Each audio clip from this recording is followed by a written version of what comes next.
श्री जगन्नाथ हर हर शंभु। वर्ष को 4टी नवरात्रि पड़ता है। तन्मध्यरु चैत्र मासर नवरात्रि अन्यतम। यही नवरात्रि विजय करा जाए जा एविल उपरे मान आमर खराब शक्ति उपरे भल शक्तिर विजय को करा जाए पालन करा जाए। यही नवरात्रि एक खास कथा है यह दिन नवमी दिन प्रभु रामचंद्र जन्मग्रहण करथिले। माने यही नवरात्रि समय अशोकाष्टमी दिन प्रभु लिंगराज रामचंद्र को जाइथिले तांकर जन्मदिन शुभेच्छा जणाइवाई। जितेबाला रामचंद्र वनवास आसी से ओडिशा रे किछि समय रहिबा लिंगराज महाप्रभु रामचंद्र को कही से जितेबाला जो रही अशोकाष्टमी दिन अशोकाष्टमी माने नवरात्र माने रामनवमी पूर्व दिन माने अष्टमी दिन लिंगराज महाप्रभु जाइथिले आमर प्रभु रामचंद्र को जन्मदिन शुभेच्छा जणाइवाई। से अशोकाष्टमी दिन प्रभु लिंगराजंकर रुक्मणा रथ गढ़ी थाए। प्रभु यह अणलेउटिया रथ। चलतु एबे आलोचना करबा चैत्र नवरात्रि कथा। वर्ष को 4 थर नवरात्रि पालन करा जाए। चैत्र मासरे पड़ुथिबा नवरात्रि को चैत्र नवरात्रि कहा जाए, जहाँ चैत्र मासर शुक्ल पक्षर प्रतिपदा तिथि आरंभ होता है। 9 दिन धरी नवरात्रि रे देवी दुर्गांकर 9टी रूप को पूजार्चना करा जाए। प्रथम दिन में कलश स्थापन किंबा घट स्थापन करा जाए। अखंड दीप जला जाए। आपण जदि ये सब करि पारु नांती मंदिर को जाई मध्य करि परिबे।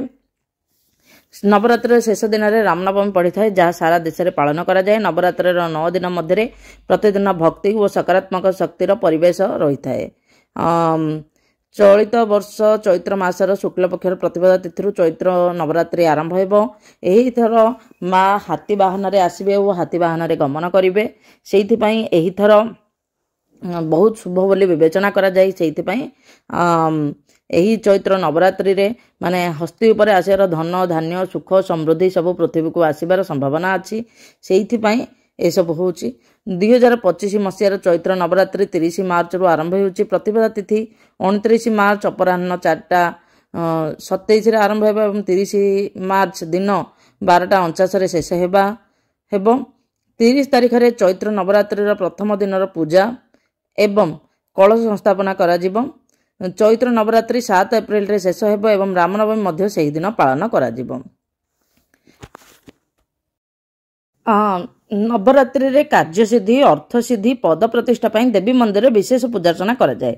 नवरात्रि रे अवसर रे देवी को आराधना कले विशेष फल प्राप्ति होता है। नवरात्रि अवसर रे 9 दिन 9 देवी को उपासना करा जाए। प्रथम होउचंदी माँ शैलपुत्री, द्वितीय होउचंदी ब्रह्मचारिणी, तृतीय चंद्रघंटा, तापर होउचंदी कुष्मांडा, स्कंदमाता, कात्यायनी, कालरात्रि, महागौरी और माँ सिद्धिदात्री को उपासना करा जाए। चैत्र नवरात्रि हिंदू नववर्षर आरंभ होता है। चैत्र मास आरंभ हिंदू धर्म रे पांजी गणना मध्य आरंभ होता है। पुराण अनुजाई चैत्र नवरात्रि पूर्व माँ दुर्गा धरापृष्ठ को अवतरण करथिले।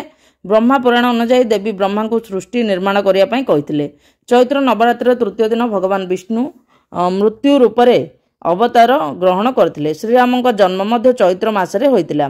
ज्योतिष शास्त्र अनुजाई चैत्र मासर विशेष महत्व रही, कारण चैत्र मासरे रवि राशि परिवर्तन होता है। नवरात्रि देवी एवं नवग्रह पूजा करने द्वारा वर्ष सारा ग्रह स्थिति अनुकूल रही है। चैत्र नवरात्रि समय स्वयं माँ धरापृष्ठ को अवतरण करथांती बोली पंडित माने विचार करी कहती। से माँ का आराधना करने द्वारा इच्छा मुताबक फल प्राप्ति हुए बोली विश्वास अच्छी। नवरात्रि बेले कौन करेंगे कौन करेंगे। नवरात्रि बेले माँ दुर्गा प्रतिमा बा मूर्ति सम्मुखें प्रतिदिन लाल फूल अर्पण करेंगे। यही 9 दिन पर्यंत चुटी किंबा निश्च दाढ़ी काटिबा अनुचित। नवरात्रि के बेले मांसाहार भोजन करने अनुचित। पियाज रसुण मध्य खाइबा अनुचित। जदि आपण पियाज रसुण छाड़ी पारना निश्चित भाव में मांसाहार छाड़ीदेवे, माने नॉनवेज खाइबेनी। 9 दिन पर्यंत लेंबू कदापि काटिबा उचित नुहे, यह अत्यंत अशुभ होता है। यही 9 दिन भितर लेंबू काटिबे नहीं। 9 दिन पर्यंत दिन बेले किंबा द्विप्रहर समय शोइबा उचित नुहे। शोइबा द्वारा व्रत रखिबार महत्व रहे नहीं एवं व्रतर फल मध्य प्राप्ति हुए नहीं। यही 9 दिन पर्यंत कला पोशाक पिंधिबा उचित नुहे। पियाज रसुण छड़ा अन्न सेवन मध्य करबा अनुचित। यह सह लुण मध्य खाइबा अनुचित। नवरात्रि बेले 9 दिन पर्यंत चमड़ारे तैयारी होइतिबा जिनस कदापि पिंधिबा उचित नुहे। छोट कन्या को घरे भोजन कराइबा अत्यंत शुभ होता है। यह रहा आमर नवरात्रि कथा। आपको जदि तथ्य भल लगे निश्चित लाइक शेयर एंड सब्सक्राइब करदे। कमेंट रे जय माँ ଲେଖିଦେବେ। ସେଇ ମା ହେଉଛନ୍ତି ଦୁନିଆର ସୃଷ୍ଟିକର୍ତ୍ତା। ଚୈତ୍ର ମାସରେ ସବୁ ଦେବୀଙ୍କର ପୂଜା କରାଯାଏ, କାରଣ ସେ ହେଉଛନ୍ତି ଆଦିଶକ୍ତି। ସେ ଆମକୁ ସବୁ ଦୁଃଖରୁ ଦୂର କରିପାରିବେ। ହେ ମା ଦୁନିଆର ସମସ୍ତଙ୍କର ମଙ୍ଗଳ କରନ୍ତୁ। ଆପଣ ଯଦି ଉପବାସ ଏଟଲିଷ୍ଟ କରିପାରୁନାହାନ୍ତି, ଯେମିତି ବି ନନଭେଜ୍ ଛାଡ଼ିଦେବେ ଓ ଲେମ୍ବୁ କାଟିବେନି, କିଛି କିଛି ଧ୍ୟାନ ଦେବେ, ଦେଖିବେ ଆପଣ ଜୀବନର ସମସ୍ତ ଉନ୍ନତି ହେବ। ହେ ମା ଦୁନିଆର ସମସ୍ତଙ୍କର ମଙ୍ଗଳ କରନ୍ତୁ।